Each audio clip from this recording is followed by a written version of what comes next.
I actually went to school for HR. I went to Sheridan College for HR.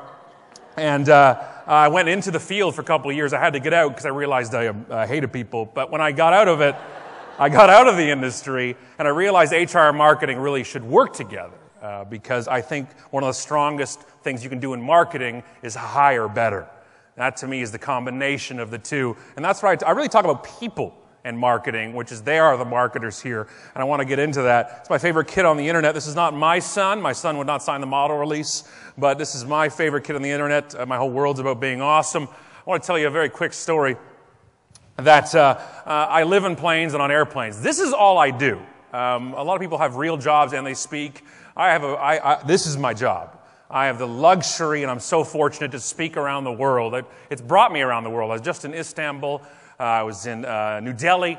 I was in Amsterdam. Can't talk about it. I was in England, Hawaii, Bahamas, exotic places, Scarborough, everywhere. It's like you can't believe where I get to go and do these things. And usually, since I'm the opening keynote most places, I have to wake up. So I go to the hotel and I call for a wake-up call the night before. You know when you call, right? You press the wake-up button and it's automated. You press 7 and 1 for AM, 9 for PM. But when I call, this is in Arizona. This has only happened once. I literally stayed in hundreds and hundreds of hotels over the past few years. And this has only ever happened once. I pressed it and somebody picked up the phone.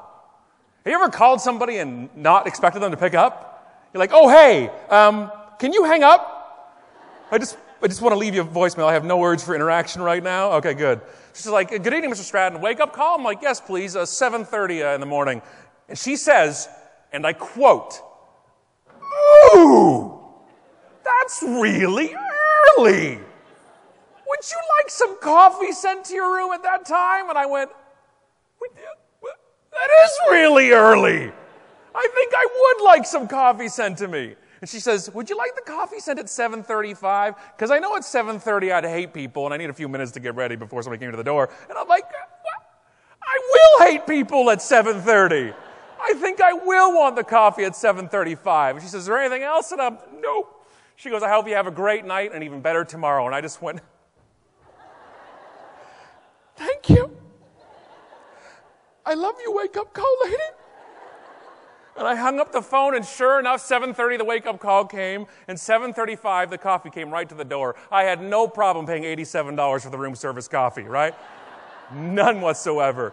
There is ROI in being awesome, all right? $87 worth of ROI in being awesome. She can contribute to the bottom line. That is the huge difference for me. Awesome employees are not overhead. Right? The employees are the brand. That's the difference. It's not the logos. I didn't stay at that hotel and said, you know what? The bed was terrible. The room was overpriced. But did you see the logo? It's exquisite. The font is perfect. We're going to stay there next month.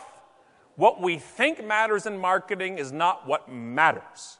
What matters in marketing is what we do. It's what the employees do. She paid her entire day's pay 1 45-second wake-up call. And what are most wake-up calls now? Automated. You can't automate awesome.